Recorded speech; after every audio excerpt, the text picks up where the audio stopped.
Почитувани, поминаа 100 дена блокирање на проекти, стопирање, економско уназидување, задолжување, неработење, непромислени и површни потези. Поминаа 100 дена од новата антиреформска влада и тие 100 дена се промашени денови за македонските граѓани, за македонската економија и македонското стопанство. Помина и безлична пресконференција на Зоран Заев за овие 100 дена во која не кажаа никаков реализиран проект, конкретни резултати, бројки и статистики. А кој резултат да го покажат кога во најважната сфера, како економијата, предизвикаа катаклизма. После долго време индустриското производство бележи пад од 2,2%. Ова ја покажува целата нивна безидејност, немање концепт и неспособност. Падот во индустријата може да предизвика негативни импликации на извозот, вработеноста, бруто домашниот производ. Дополнително, наместо просечната плата од 500 евра, СДС успеа да ја намали просечната плата за 0,7%. Ако вака почнаа за 3 месеци со негативни резултати, прашањето е како оваа неодговорност ќе заврши по македонското стопанство и стандардот на граѓаните.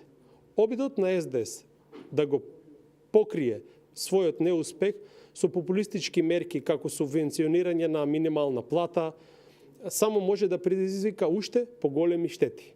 Да покриваш минимална плата со пари на граѓаните не е долготраен издржан концепт, бидејќи откако ќе помине предвидениот рок од 9 месеци, работите ќе станат уште полоши. Работодавците ќе почнат да отпуштаат работници, да ги намалуваат платите или да им бараат дел од платата вработените да ја враќаат назад. Тоа е класично сеење на магла сега пред локалните избори, кој има за цел да ги корумпира гласачите, кој ќе има краток век, но со страшни буџетски импликации и негативно влијание врз целокупната економија во Македонија. Почитувани, погрешните политики на СДС во економијата може да предизвикаат премногу сериозни и далекосежни последици, од кои потоа ќе бидат потребни години да се поправат. Наместо намалување на даноците, обезбедувањето на подобри услови во стопанството, СДС најавува покачување на даночните стапки. Тоа веќе почнува да ги одвраќа 60 потенцијални инвеститори, а за жал слушаме дека постоечки 3 инвестиции, односно 3 компании планираат да ги оцелат своите погони од Македонија и на улица да остават илјадници работници. Стравуваме дека заради неодговорноста на СДС лесно може да се повторат несрекните слики од 90-тите, кога секојдневие беше затварање на фабрики, а близу 200.000 работници ги изгубија своите работни места. Несериозниот пристап не се однесува само кон странските инвеститори. И домашните компании и бизнисмени се засегнати од тоа. Наместо најавените 140 милиона евра помош, СДС кој ги најавуваше во кампањата, гледаме дека се планира покачување на сите давачки кон државата, што ќе резултира со клуч на многу фирми. А тоа претходно ќе го направи УЈП на послушникот Лукаревска. Почитувани, концептот на СДС во економијата е поразителен. Тие се водат од максимата после нас потоп. Секоја недела безмилосно се заложуваат со аукции на хартии од вредност, а згора на сето потрошија над 170 милиона евра од девизните резерви.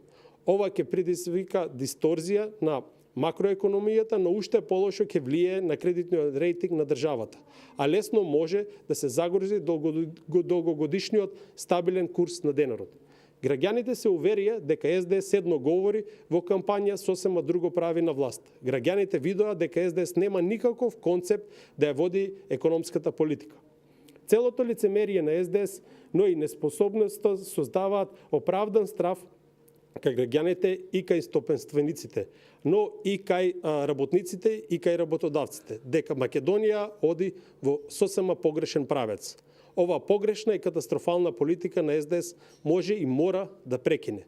Тоа ќе се случи сега на престојните локални избори, кога граѓаните јасно и недвосмислено ќе ја казнаат оваа неспособна и антиреформска власт на СДС. Тие со катастрофалниот пораз кој ќе им го испорачаат на локалните избори ќе отворат врата на предвремени избори. Локалните избори ќе го најават заминувањето на оваа ненародна власт, која само за 3 месеци ја покажа целата своја негрижа, неспособност, неодговорност кон државата и сопствените граѓани. Благодарам.